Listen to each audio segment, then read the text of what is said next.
Selamat berjumpa kembali di dalam layanan audio Sahabat Seperjalanan. Hari ini adalah hari Minggu 14 Maret 2021. Tema renungan dan saat teduh kita dengan judul Air Sejuk dari Tuhan. Air sejuk dari Tuhan. Firman Tuhan terambil dalam Yohanes 4 ayat yang ke-14. Demikian bunyi firman Allah. Tetapi barang siapa minum air yang kuberikan kepadanya, ia tidak akan haus lagi untuk selama-lamanya. Sebaliknya air yang kuberikan kepadanya akan menjadi mata air di dalam dirinya yang terus-menerus memancar sampai kepada hidup yang kekal. Mari kita berdoa. Bapa yang di dalam sorga, jikalau kami boleh belajar di dalam kehidupan keseharian kami, sebenarnya apa yang dikejar oleh kehidupan manusia.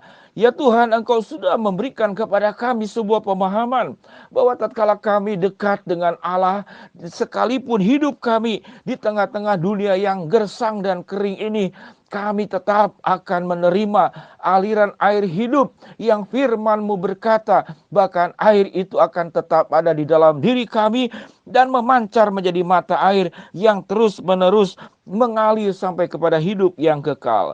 Berfirmanlah Tuhan, kami siap untuk mendengar. Di dalam nama Tuhan Yesus kami berdoa. Amin. Shalom sahabat seperjalanan yang dikasihi Tuhan. Firman Tuhan itu begitu luar biasa, menyatakan kebenaran dengan ilustrasi-ilustrasi yang sangat mudah dipahami oleh setiap kita semua. Sahabat seperjalanan yang dikasihi Tuhan, kebutuhan kita akan Tuhan adalah seperti dilambangkan dengan kebutuhan akan air. Kita paham di seluruh makhluk di dalam dunia ini, baik itu tumbuhan, binatang, dan termasuk kita, manusia, kita sangat membutuhkan air. Tanpa air kita akan meninggal. Bahkan 60-70% tubuh manusia itu terdiri dari air. Air yang ada di dalam tubuh kita itu adalah untuk membawa nutrisi dan oksigen untuk ke seluruh tubuh. Kalau kita mengalami dehidrasi dan kekurangan air, salah satu efeknya kita akan mengalami kerusakan ginjal atau gagal ginjal. Dan itu yang dialami oleh seorang nenek 75 tahun di Inggris di rumah sakit Wiston. Dia meninggal karena seminggu perawatnya itu kurang memperhatikan asupan air ke dalam dirinya. Sahabat seperjalanan yang dikasihi Tuhan, di tengah-tengah kita saat ini, apalagi yang tinggal di Indonesia, apalagi yang tinggal Anda di Jawa Barat, air itu begitu luar biasa, sedemikian banyaknya air sampai kebanjiran berkali-kali, bukan? Seharusnya air yang kebanjiran itu, kalau itu terjadi di padang gurun, air itu mungkin ditampung, tidak akan dialirkan ke laut. Ditampung sedemikian rupa, supaya persediaan itu ada. Namun kita yang berlimpah air, berlimpah hujan, karena kita ada 2 musim, apalagi Jawa Barat. Jawa Barat itu salah satu tanah dan Pulau Jawa tanah yang paling subur di seluruh Indonesia. Mungkin juga di berbagai negara ini mengalami punya tanah-tanah yang subur luar biasa. Namun, mengapa banyak manusia yang hidup di tengah-tengah lahan yang subur, yang cukup air, namun hidupnya mengalami kekeringan? Betul, tidak mengalami kekeringan secara air nyata, air fisik, air minum yang kita terima, air hujan yang kita rasakan yang begitu luar biasa. Namun manusia mengalami kekeringan jiwa, kekeringan perasaan, kekeringan pikiran, kekeringan nilai-nilai hidup, kekeringan di dalam saling memaafkan, kekeringan di dalam saling menerima, kekeringan di dalam saling katakanlah punya pengertian, kekeringan di dalam kerukunan, kekeringan di dalam rasa ucapan syukur, kekeringan di dalam kemampuan berbagi, kekeringan di dalam kemampuan empati dan merasakan perasaan hidup orang lain. Inilah kegersangan hidup yang terjadi di dalam diri manusia. Allah sudah melimpahkan alam yang sedemikian kaya di atas hidup kita. Namun manusia mengalami kekeringan. Karena mengapa? Karena kehausannya itu, untuk memenuhi kehausannya adalah kehausan yang salah. Apa kehausan-kehausan yang salah di dalam hidup manusia? Haus kuasa, haus perhatian, haus kekayaan, haus kedudukan, haus pujian. Yang menakutkan adalah haus darah. Jadi sangat senang sekali melihat kematian yang terjadi. Itu terjadi di dalam zaman peperangan dunia pertama, kedua, dan ketiga. Dan manusia tidak berhenti-henti sampai abad sekarang berlomba-lomba di tengah zaman yang sudah modern seperti ini. Berlomba-lomba menciptakan katakanlah senjata-senjata pemusnah massal. Di mana tidak perlu lagi dikirim tentara-tentara, prajurit-prajurit yang berperang seperti zaman terdahulu. Peperangan saat sekarang hanya dengan cukup memijat tombol.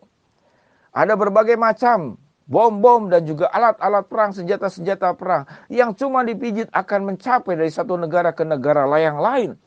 Inilah hidup manusia yang haus akan darah. Bukankah kita manusia bukan nyamuk demam berdarah? Yang karena kebutuhan, kalau nyamuk tidak makan darah dia mati. Namanya juga nyamuk demam berdarah. Hidupnya itu sangat tergantung daripada asupan darah untuk tubuhnya. Tidak ada pilihan lain. Gak ada nyamuk yang makan singkong atau ubi, bukan? Itu kebutuhannya dia. Tapi kenapa kita yang tidak membutuhkan darah, yang seharusnya malah donor darah, kita menjadi orang-orang yang haus darah, haus kuasa, haus perhatian, haus kekayaan. Yang kaya tidak puas dengan kekayaannya, berebut warisan. Bahkan banyak ada orang tua, kalau saudara baca di media massa, ibunya sendiri, ayahnya sendiri dituntut dihukum karena rebutan harta warisan. Haus kedudukan, haus pujian, dan yang paling menakutkan adalah haus darah. Seseorang yang tidak bertemu dengan Tuhan seperti perempuan Samaria yang bertemu dengan Tuhan. Yesus meminta air dari sumur Yakub dan kemudian diberikannya, dan Tuhan Yesus memberikan yang disebut dengan aliran air kehidupan yang membawa kedamaian, yang menyelesaikan dosa-dosamu, yang mengubah kehidupanmu setelah engkau menjadi milik Kristus, menjadi anak-anak Allah yang diangkat. Sebagaimana tercatat dalam Yohanes 1 ayat ke-12. Engkau adalah anak-anak Allah yang mewarisi hak waris kerajaan surga. Status anak Allah harus diikuti dengan karakter-karakter sebagai anak Allah yang menyatakan kehormatan, kemuliaan Allah yang ada di dalam hidupmu. Apa yang dikatakan? Engkau akan menjadi mata air yang di dalam dirinya, yang terus-menerus mengalir kehidupan yang kekal. Engkau tidak hanya menerima air kehidupan dari Tuhan, namun firman Tuhan berkata, engkau dipanggil menjadi mata air di dalam dirinya yang terus-menerus memancar. Artinya sedemikian banyaknya air yang indah di dalam hidupmu. Engkau bisa memberkati kepada orang-orang yang haus sekeliling kita. Haus perhatian, haus sentuhan, haus kasih sayang, haus pertolongan. Karena mereka terjepit. Mereka hidup di dalam kegersangan, baik kegersangan ekonomi, kegersangan rumah tangga, kegersangan segala hal perhatian dan segala macam. Begitu banyak penyakit-penyakit kejiwaan. Silakan Anda boleh searching di Google. Berapa banyak penyakit kejiwaan? Sangat banyak, luar biasa. Mengapa? Karena manusia itu bukan haus akan air kehidupan, namun haus akan dunia ini, haus kuasa, haus perhatian, haus kekayaan, haus kedudukan, haus pujian, dan haus akan darah. Sahabat seperjalanan yang dikasihi Tuhan, biarlah kita tidak menjadi pribadi yang haus akan hal-hal yang duniawi, sekalipun itu kita butuhkan. Namun kau seperti rusa yang ada di pinggiran sungai, yang haus akan kebenaran firman Allah, yang haus dekat bersama dengan Allah, yang haus hidup bersama dengan Tuhan, sehingga hidupmu penuh dengan ucapan syukur. Hidupmu dilimpahi oleh berkat pemeliharaan Allah, dan setelah engkau dapatkan, engkau bisa memberkati, menjadi mata air yang keluar dari dirinya, yang terus menerus mengalir sampai kepada hidup yang kekal. Air sejuk dari Tuhan diberikan untukmu, dinikmati untukmu, dan dibagikan kepada orang lain. Air sejuk dari Tuhan. Mari kita berdoa. Bapa yang di dalam sorga, hamba-Mu berdoa buat sahabat seperjalanan yang sedang sakit di rumah sakit maupun di rumah. Tuhan jamah, Tuhan sembuhkan. Buat sahabat seperjalanan yang sedang menghadapi kendala, kesulitan, masalah, dan persoalan di dalam kehidupan ini, Tuhan yang membukakan jalan. Buat sahabat seperjalanan yang sedang memohon, berharap sesuatu, biarlah Tuhan akan kabulkan sesuai dengan waktu, rencana, dan kehendak-Mu. Di dalam nama Tuhan Yesus kami berdoa. Amin. Shalom sahabat seperjalanan, selamat beribadah, happy Sunday. Biarlah engkau boleh menikmati air sejuk dari Tuhan, dan engkau membagikan air sejuk dari Tuhan itu kepada sekitarmu. Shalom, Tuhan memberkati kita semua. Amin.